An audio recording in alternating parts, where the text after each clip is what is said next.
Hi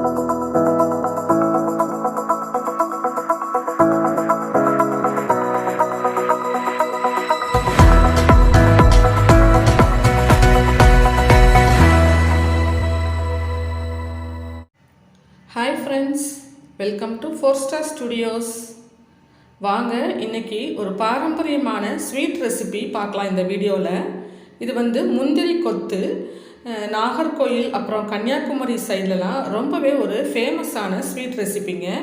பாசிப்பயிறு இருக்கு இல்லைங்களா, முழு பாசிப்பயிறு, அதை நல்லா வறுத்துட்டு அதில் வெல்லம் சேர்த்து நம்ம இந்த ரெசிபி செய்கிறோம். ரொம்ப ரொம்ப டேஸ்டியான இந்த ரெசிபி ரொம்பவே ஒரு பாரம்பரியமான ஸ்வீட் ரெசிபிங்க. வெளியில் நல்லா கிறிஸ்பியாக இருக்கும், உள்ளே அந்த பாசிப்பருப்புடைய அந்த வாசனையும் டேஸ்ட்டும் ரொம்பவே சூப்பராக இருக்கும். ரொம்பவே ஒரு ஹெல்த்தியான ஸ்நாக் ரெசிபியும் கூட. நீங்கள் அடிக்கடி குழந்தைங்களுக்கு இந்த ரெசிபி செஞ்சு கொடுக்கலாம். இப்போ வாங்க இந்த டேஸ்டியான ரெசிபி எப்படி செய்யலான்னு இந்த வீடியோக்குள்ளே போய் பார்க்கலாம். இப்போ பாருங்கள், அதுக்கு அரை மூடி தேங்காய் எடுத்து நல்லா துருவிட்டு அந்த துருவின தேங்காயை ஒரு பேனில் சேர்த்து இப்போ நான் ட்ரை ரோஸ்ட் பண்ணிக்கிறேன். எண்ணெயோ நெய்யோ எதுவும் சேர்க்க வேண்டாம், வெறும் பாத்திரத்தில் சேர்த்து நல்லா இந்த மாதிரி நல்லா வறுத்துக்கோங்க. எந்த அளவுக்கு இந்த தேங்காய் வறுபடணும் அப்படின்னா அதில் இருக்கிற அந்த ஈரச்சத்தெல்லாம் போயிட்டு உங்களுக்கு நல்லா இது மாதிரி ட்ரையாக நல்லா உதிரியாக நல்லா ப்ரௌன் கலரில் நல்லா வறுபடணும். நல்லா அந்த தேங்காய் வறுபட்டு நல்லா வாசனை வரும். இந்த அளவுக்கு அதில் தண்ணியே இல்லாமல் ஈரமே இல்லாமல் நல்லா ட்ரை ரோஸ்ட் பண்ணிக்கோங்க. இப்போ இதை எடுத்து ஆற வச்சுக்கோங்க ஒரு பிளேட்டில்.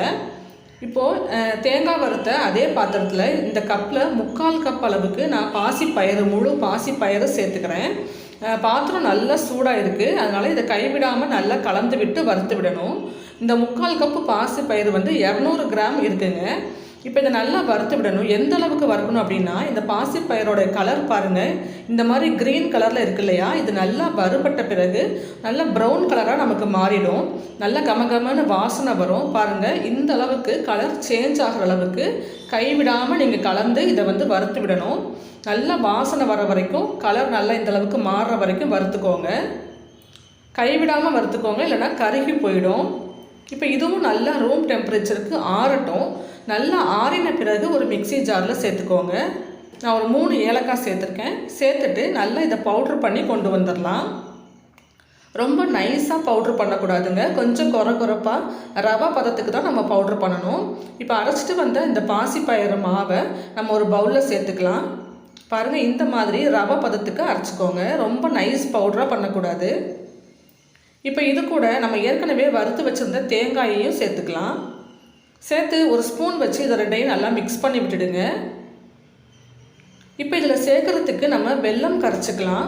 வெல்லம் நீங்கள் எந்த அளவுக்கு பாசிப்பருப்பு எடுத்தீங்களோ அதுக்கு ஈக்குவல் அளவு எடுத்துக்கோங்க. நம்ம 3/4 கப் இந்த கப்பில் பாசிப்பயிறு எடுத்திருந்தோம், அதே கப்பில் 3/4 கப் அளவுக்கு வெல்லம் நல்லா உடச்சிட்டு அளந்துக்கோங்க.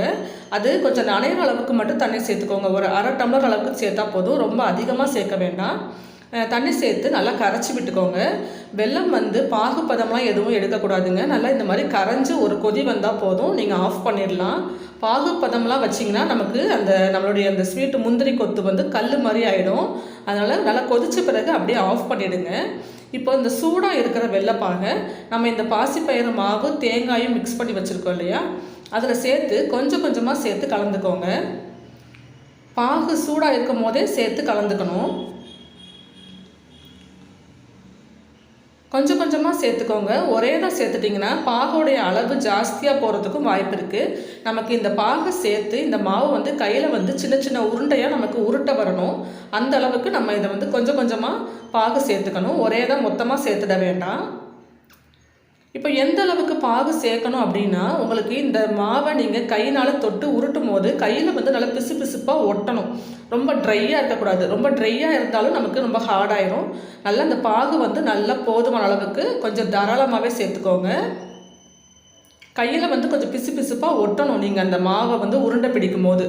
அப்போ தான் அது கரெக்டான ஒரு நல்ல சாஃப்டான பதத்தில் நமக்கு வரும். இப்போ பாருங்கள், கொஞ்சம் கொஞ்சமாக இந்த அளவுக்கு நம்ம பாகை சேர்த்து இந்த மாவோட மிக்ஸ் பண்ணிட்டோம். இன்னும் கொஞ்சம் கூட நான் இதோட சேர்த்துக்கிறேன். இந்த மாதிரி புட்டு மாதிரி இருக்கக்கூடாது, அதனால் இன்னும் கொஞ்சம் சேர்த்துக்கலாம் நம்ம. இன்னும் கொஞ்சம் பாகு சேர்த்துட்டு இப்போ பாருங்கள், நம்ம மொத்தம் எடுத்த அந்த 3/4 கப்பு வெல்லத்தில் கொஞ்சம் இவ்வளோ மிச்சம் இருக்குது. அதனால தான் மொத்தமாக சேர்த்துடக்கூடாது, கொஞ்சம் கொஞ்சமாக தான் சேர்க்கணும். வடிகட்டி சேர்த்துக்கோங்க. இப்போ ஒரு 1/2 ஸ்பூன் நெய்யும் சேர்த்து நல்லா கலந்து விட்டுடலாம். நல்லா வாசனையாக இருக்கும் நெய் சேர்க்கும் போது. இப்போது ஓரளவுக்கு இந்த பாகோடைய சூடு கொஞ்சம் குறைஞ்சிருச்சு. இதுக்கப்புறம் நம்ம இதை கையினால் பிசைஞ்சு நம்ம உருண்டை பிடிச்சிக்கலாம். ஆனால் ரொம்ப ஆற விட்டக்கூடாது. கொஞ்சம் இந்த மாவில் சூடு இருக்கும் போதே நம்ம உருண்டை பிடிச்சிடணும். இல்லைனா நமக்கு உருண்டையாக பிடிக்க வராது, உதிர்ந்து போயிடும். அதனால் கொஞ்சம் சூடு இருக்கும் போதே, நீங்கள் கை பொறுக்கிற சூடு இருக்கும் போதே சின்ன சின்ன உருண்டையாக பிடிச்சு வச்சுக்கோங்க. பாருங்கள், இப்போ நம்ம கையினால் இதை உருண்டை பிடிக்கும் போது எப்படி விரலில் அது பிசு பிசுப்பாக ஒட்டுது பாருங்கள். இந்த மாதிரி பதத்தில் தான் நமக்கு இருக்கணும். ரொம்ப பெருசு பெருசாக உருண்டை பிடிக்க வேண்டாம், சின்ன சின்ன உருண்டையாக பிடிச்சிக்கோங்க. அப்போ தான் நல்லா இருக்கும். இந்த மாதிரியே எல்லா மாவையுமே நமக்கு சின்ன சின்ன பால்ஸாக உருண்டை பிடிச்சி இந்த பிளேட்டில் நம்ம அரேஞ்ச் பண்ணிக்கலாம். நல்லா இதை உருண்டை பிடிச்சிட்டு நம்ம ஒரு 15லேருந்து 20 நிமிஷம் அப்படியே ட்ரையாக விட்டுடணும். பாருங்கள், இப்போ இந்த மாதிரி மொத்தமாக எல்லா மாவையும் உருண்டை பிடிச்ச பிறகு இது ஒரு 20லேருந்து 30 நிமிஷம் கூட நீங்கள் அப்படியே விட்டுடுங்க. அது நல்லா ட்ரை ஆகிடும். இப்போ இதுக்கு மேல் மாவுக்கு ஒரு 1/2 கப் அளவுக்கு அரிசி மாவு எடுத்துக்கோங்க. 1 ஸ்பூன் அளவுக்கு மைதா மாவு சேர்த்துக்கோங்க. டேஸ்ட்டுக்காக ஒரு 2 பிஞ்ச் அளவுக்கு உப்பு சேர்த்துக்கலாம். 1 பிஞ்ச் மஞ்சள் தூள் சேர்த்துக்கலாம்.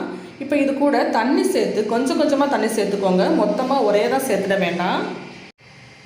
கொஞ்சம் கொஞ்சமாக தண்ணி சேர்த்து இந்த மேல் மாவு ரொம்ப திக்காகவும் இல்லாமல் ரொம்ப தண்ணியாகவும் போயிடாமல் இந்த மாதிரி பதத்தில் கரைச்சிக்கோங்க. பாருங்கள், நான் உங்களுக்கு காட்டுறேன் இல்லையா, ஸ்பூனில் எடுத்து நீங்கள் இப்படி ஊற்றும் போது இந்த மாதிரி பதத்தில் இருக்கணும். பாருங்கள், ரொம்ப தண்ணியாக ஆகிடக்கூடாது, ரொம்ப கெட்டியாகவும் இல்லாமல் இந்த மாதிரி கரைச்சி ரெடி பண்ணிக்கோங்க.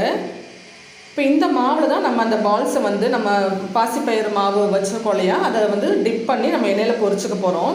அதுக்கு எண்ணெயை ஹீட் பண்ணிக்கோங்க ஒரு பக்கம். இப்போ பாருங்கள், ஒரு 20 நிமிஷத்துக்கு அப்புறம் இந்த பால் நல்லா ட்ரை ஆகிடுச்சு. பாருங்கள், கையில் ஒட்டாமல் எப்படி இருக்குன்ட்டு. முதல்ல கையில் ஒட்டுச்சு இல்லையா, அதனால் இது அப்படி ஒரு 20லேருந்து 30 நிமிஷம் நீங்கள் இப்படி விட்டுட்டிங்கன்னா நம்ம இந்த மாவில் டிப் பண்ணி நம்ம எண்ணெயில் பொரிக்கும் போது நமக்கு உதிர்ந்து போகாமல் இருக்கும். இப்போ கொஞ்சம் கொஞ்சமாக இந்த பால்ஸை ஒன்றா எடுத்து நீங்கள் இந்த மாவில் நல்லா டிப் பண்ணி இப்படி 2 இல்லைனா 3 சேர்த்து அப்படியே எண்ணெயில் பொரிச்சுக்கோங்க. இந்த மாதிரி இது 2 3 சேர்த்து தான் பொரிப்பாங்க. நாகர்கோவில் சைடில் திராட்சை முந்திரின்னு தான் சொல்லுவாங்க. இந்த ஸ்நாக் ஐட்டம் 2 3 சேர்ந்து இப்படி திராட்சை கொத்து மாதிரி இருக்கிறதுனால தான் இதுக்கு முந்திரி கொத்துன்னு பேர் சொல்கிறாங்க. இப்போ பாருங்கள், நீங்கள் 2 போட்டுக்கலாம், இல்லை ஒன்று கூட போட்டுக்கலாம். ஒன்று போட்டால் கூட இது அப்படியே 2 3 சேர்ந்து ஒட்டிக்கும். அதனால தான் இதை முந்திரி கொத்துன்னு சொல்கிறாங்க.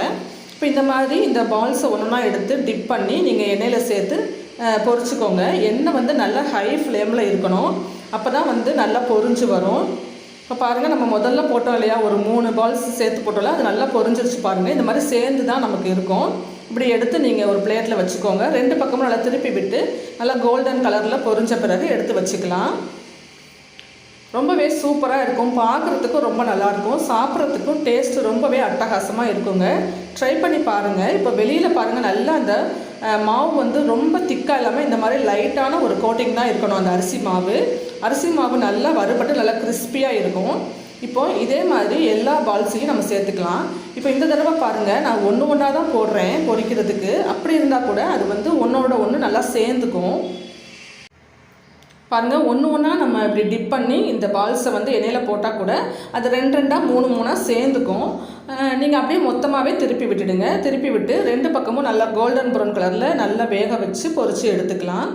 ரொம்பவே சூப்பராக இருக்குங்க. ட்ரை பண்ணி பாருங்கள் கட்டாயமாக. இப்போ பாருங்கள், நல்லா ஹை ஃப்ளேமில் தான் இருக்குது எண்ணெய். பாருங்கள், இப்போ நம்ம ஒன்றா தான் போட்டோம் இல்லைங்களா, ஆனால் பார்த்தீங்கன்னா தெரியும் உங்களுக்கு, அது ஒரு 3 4 அப்படி சேர்ந்துக்கும். இப்போ பாருங்கள், 2 பக்கமும் நல்லா திருப்பி விட்டு நல்லா கோல்டன் ப்ரௌன் கலரில் நல்லா பொரிஞ்ச பிறகு நம்ம எடுத்து ஒரு பிளேட்டுக்கு மாற்றிக்கலாம். ரொம்பவே ஒரு பாரம்பரியமான ஸ்வீட் ரெசிப்பிங்க. நாகர்கோவில் சைட்லலாம் தீபாவளிக்கு கூட முறுக்கு, அப்புறம் அதிரசம், அதுக்கப்புறம் முக்கியமாக இந்த முந்திரி கொத்துங்கிற ரெசிபி தான் செய்கிறாங்க. ரொம்ப டேஸ்டியான இந்த ரெசிபி நம்ம எல்லா பொருட்களும் வறுத்து அரைச்சி அதுக்கப்புறம் செய்கிறதுனால 15 நாள் வரைக்கும் கூட கெட்டு போகாமல் இருக்குங்க. நீங்கள் ட்ரை பண்ணி பாருங்கள். இந்த வீடியோ உங்களுக்கு பிடிச்சிருந்ததுன்னா லைக் பண்ணுங்கள், ஷேர் பண்ணுங்கள். நம்ம சேனல் 4 Star Studios சப்ஸ்கிரைப் பண்ணி வச்சுக்கோங்க. தேங்க்ஸ் ஃபார் வாட்சிங்.